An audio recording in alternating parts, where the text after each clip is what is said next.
pessoal, meu nome é Ariane Emerick, eu sou nutricionista pós-graduada em Nutrição Clínica Funcional e pós-graduada em MBA em Gestão e Saúde.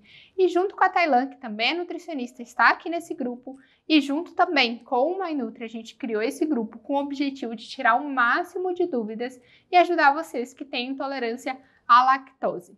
Então, nas primeiras semanas, a gente começou a apresentação, começou a se conhecer melhor, né? E o que a gente viu é que muitas pessoas relatavam ter intolerância a glúten e também intolerância à lactose, né?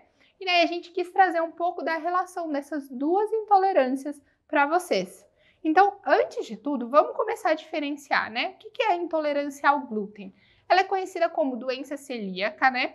Onde a gente vai ter intolerância a essa proteína, né? Que é o glúten, presente no trigo, cevada e no centeio também. O que acontece? O nosso corpo, quando a gente ingerir essa proteína, vai identificar como algo estranho. E ele vai falar, opa, essa proteína não deveria estar aqui. Então, o nosso sistema imune vai atacar o glúten, né, quando a gente consumir, ele acaba atacando aí a parede do nosso intestino. E por isso que a doença celíaca é caracterizada por uma agressão um tanto que constante à parede do nosso intestino. Essa agressão, ela vai se dar quando a gente consumir algo que tenha glúten, então, por exemplo, um bolo, um pão, algo com farinha, e dependendo da tolerância dessa pessoa, até por contaminação cruzada. Então, vamos supor, eu acabei de fazer um bolo que ia farinha de trigo, e aí agora eu vou fazer um bolo sem, né, sem glúten para eu consumir. No caso, fica suspensa essas moléculas, né, de glúten no forno, e aí quando eu ingerir esse bolo sem glúten que eu fiz depois, eu também posso ter essa reação. Então vai muito da tolerância da pessoa. O que a doença celíaca vai causar como sintoma, né? Vai causar dor de cabeça, dor articular, diarreia. Então, são sintomas mais gerais, que não dá pra gente afirmar, olha, é a intolerância a glúten. E por isso a gente precisa fazer exames mais específicos.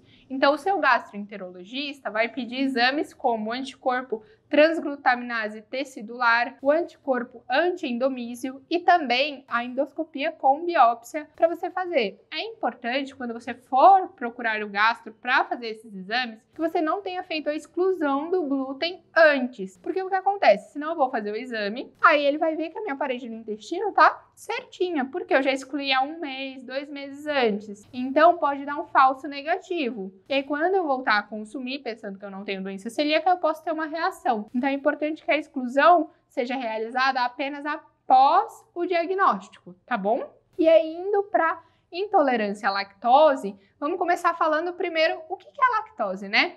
Então a gente sabe que a doença celíaca é por a proteína ali do glúten, né?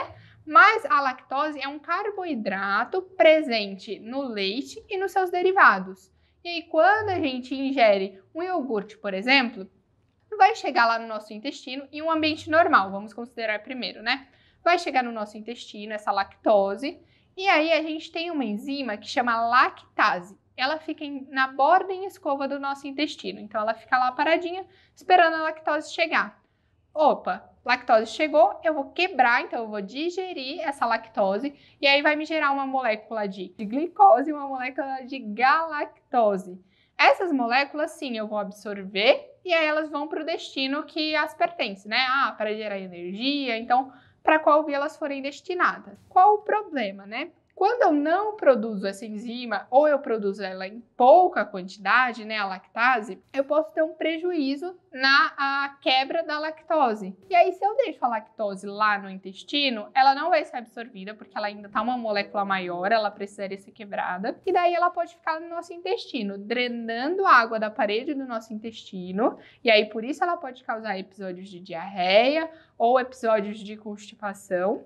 Além disso, quando ela chega no nosso intestino grosso, ela pode ser fermentada pelas bactérias que a gente já tem na nossa microbiota, que são normais ali. Então, vão fermentar essa lactose e daí ela vai gerar gases, né, e ácidos orgânicos. Isso pode causar o quê? O que a gente conhece como sintomas, que são a flatulência, né, então gases, aquela distensão abdominal bem característica, dor abdominal também, de tanto que distende, né? Também contribuindo para o episódio de diarreia, para o episódio de náusea e para episódios de vômito. Assim como a intolerância a glúten, a gente não pode, né, deixar de ir no gastroenterologista para fazer os exames para detecção. Quais vão ser os exames, né? A gente tem o teste de intolerância à lactose. Então, você vai tomando algumas quantidades e vai vendo como a pessoa vai tolerar. Tem o teste de hidrogênio na respiração e também tem um que vai medir a acidez nas fezes, tá? Então, é muito importante procurar o gastro e realmente fazer esses exames. Como que eu vou saber, né, qual tipo de intolerância à lactose que eu tenho, né? Então, tem vários tipos. A gente tem a primeira, que seria uma deficiência congênita. Isso significa o quê? Normalmente é a pessoa que descobre bem cedo que ela tem intolerância à lactose, já tem uma baixa produção da enzima desde cedo, então normalmente é uma criança detectada com isso. A gente tem a deficiência primária, que é o quê? Ao longo da vida, a gente tem lá a lactase na nossa borda do intestino, né? Mas conforme vai passando o tempo, o nosso intestino também vai envelhecendo, vai produzindo uma quantidade menor dessa lactase e por isso eu posso ter a intolerância, né? Depois de um tempo, então mais na fase adulta desenvolver essa intolerância. E também tem a deficiência secundária, que ela vai vir algum outro motivo. Então, por exemplo, eu fiz uma cirurgia na região do intestino, eu estou com episódios de diarreia frequente, eu tenho uma intolerância a glúten já, né? Então, são coisas que estão prejudicando o meu intestino no momento e por isso, né, atacando aí o intestino, fica mais difícil a gente produzir a lactase, já que ela é uma enzima bem sensível que fica na borda e escova do nosso intestino. E aí, por isso, eu posso estar com essa intolerância à lactose e às vezes ela pode ser transitória, só naquele momento, tá bom? E aí, indo para a relação dessas duas intolerâncias, né? O que a gente pode citar? Quando eu tenho a intolerância a glúten, eu ataquei muito o intestino naquele momento, né? Então, vamos dizer que a nossa borda de escova estava desse jeito, então o nosso intestino, né? Com as vilosidades certinhas. E depois de consumir, né? Já que eu tenho intolerância a glúten, ele ficou desse jeito. Então, vem que ele tá quase que reto, então fica muito difícil a produção da lactase. E por isso eu posso desenvolver aí uma intolerância à lactose, porque eu não estou conseguindo digerir bem essa lactose. Outra coisa que pode acontecer também, quando eu já tenho uma intolerância, né? O meu corpo, ele já está agredindo aí constantemente, se eu ingiro esse alimento, o meu intestino, né? Então, eu tenho doença celíaca e mesmo assim eu consumo trigo, né? Então, pensa que esse intestino, ele está sendo atacado aí constantemente, né? Ele já está mais inflamado. Então, é muito mais fácil que a gente desenvolva outras intolerâncias, tá? Então, vamos considerar que o nosso intestino é o nosso segundo cérebro, então ele precisa estar bem. Qualquer coisa que vá mexer com ele desse tipo pode ter impactos na saúde de maneira geral. E aí a gente entra no tópico também, que é muito importante e que eu vejo vocês comentarem, né? Então tem algumas pessoas que falam assim: eu tenho intolerância à lactose, realmente eu não tolero nenhuma quantidade de leite e derivados no dia. Nossa, mas eu gosto tanto de uma canjica. Mas um queijinho eu não consigo ficar sem o queijo. Mas... E aí vocês vão inserindo. Então, por mais que passe mal, né? Fica aí, uma semana mal, mas eu não ligo, vale a pena. Eu vou comer o queijo aqui, eu sei que eu vou ficar uma semana aí com episódio de diarreia, mas não tem problema, Nutri. Eu prefiro consumir. O que é importante destacar nessa parte, né? É sempre importante falar que vocês não precisam optar esses alimentos, porque a gente tem muitas opções aí no mercado. Então, a gente tem os alimentos feitos com bebidas vegetais, né? Então, com leite vegetal, que vocês conhecem. Também tem os enzimados. Qual é o problema? Algumas pessoas não toleram os enzimados, né? Enzimado é o quê? É o leite que a gente pega, o leite normal, e a gente adiciona lactase, na indústria mesmo. Ou vocês consomem aí o queijo e depois tomam o comprimidinho ou o sachê de lactase, e aí vai digerir melhor. Tem gente que se dá super bem e consegue consumir normalmente, mas tem gente que tem uma intolerância mais moderada, a severa, que não tolera nem isso. Então, a opção seria realmente as bebidas vegetais, tá? Para as preparações. Então, a gente sempre tem essas outras opções, e aqui a gente vai falar muito nesse grupo das trocas, e que dá sim pra gente ter uma alimentação com tudo que a gente consome, só indo trocando, né, esses alimentos que são leite derivados por outras opções. Mas dá pra fazer receita, dá pra fazer bolo, dá pra fazer canjica, dá pra fazer de tudo, gente. Dá pra fazer até milkshake, se vocês quiserem. Mas voltando ao assunto, né? Qual o problema? Eu consumi, aí eu falo, tudo bem, vai valer, né? Depois eu vou passar um pouquinho mal, mas depois eu me recupero.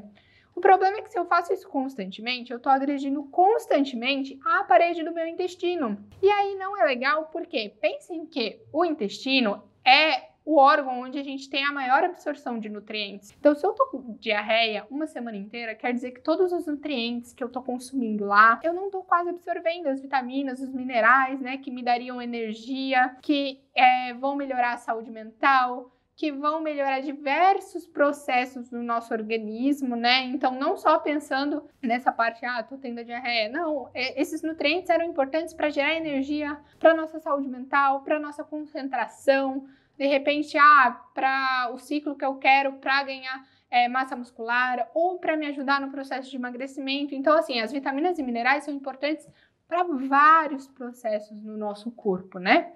Então, é muito importante que a gente tenha uma absorção bacana delas. E quando eu tô com episódios de diarreia constante ou constipação, eu não vou ter essa absorção legal. Além disso, se eu tô lá sempre agredindo o meu intestino, eu posso vir a ter algumas consequências que não são tão legais, né? Então, causar algum tipo de fissura, né? Então, a gente nunca quer que esse intestino seja agredido por longos períodos de tempo. Por isso que a gente sempre vai bater aqui na tecla de, poxa, vamos fazer uma substituição legal, sempre tem uma opção para substituir, né? Eu sei que alguns vão tolerar algumas quantidades, tem gente que consegue tolerar até um copo de leite sem nem tomar enzima lactase. Tudo isso vai depender de qual o nível da sua intolerância, tá bom? A mesma coisa vai funcionar com a intolerância a glúten. A gente não quer que seja agredido a todo tempo esse intestino. E se vocês forem no mercado hoje em dia, a gente tem até aquelas partes separadas, né? Sem glúten, sem lactose e tudo mais. E a gente vai ter também aqui um vídeo bem bacana falando sobre como olhar o rótulo desses produtos e como identificar se é uma boa também, né? Não adianta aí ser sem glúten, sem lactose, cheio de corante, açúcar, que também vai provocar o nosso intestino. Bem, eu espero que vocês tenham gostado. A gente vai ter uma série aí falando só sobre como regular esse intestino, mas o objetivo de hoje era mostrar realmente a relação dessas duas, né? E mostrar que quando eu tenho uma intolerância, né, a alguma coisa, e eu acabo deixando ela um pouco de lado, eu posso acabar desenvolvendo outros tipos de intolerância, né? Porque o nosso sistema imune já está mais fragilizado, o nosso intestino também já está mais fragilizado, e é o que a gente não quer, né? Então, a gente vai fortalecer esse intestino, vai melhorar os sintomas, né? Melhorar sintoma de distensão abdominal, de enxaqueca, de gases, tudo isso a gente consegue melhorar bastante com a alimentação. Eu espero que vocês tenham gostado e deem sugestões dos próximos temas. Quando a gente estava se conhecendo, a gente pegou muitas sugestões. Em breve vocês vão ter muitos conteúdos, tá bom? Um beijão e até a próxima, gente!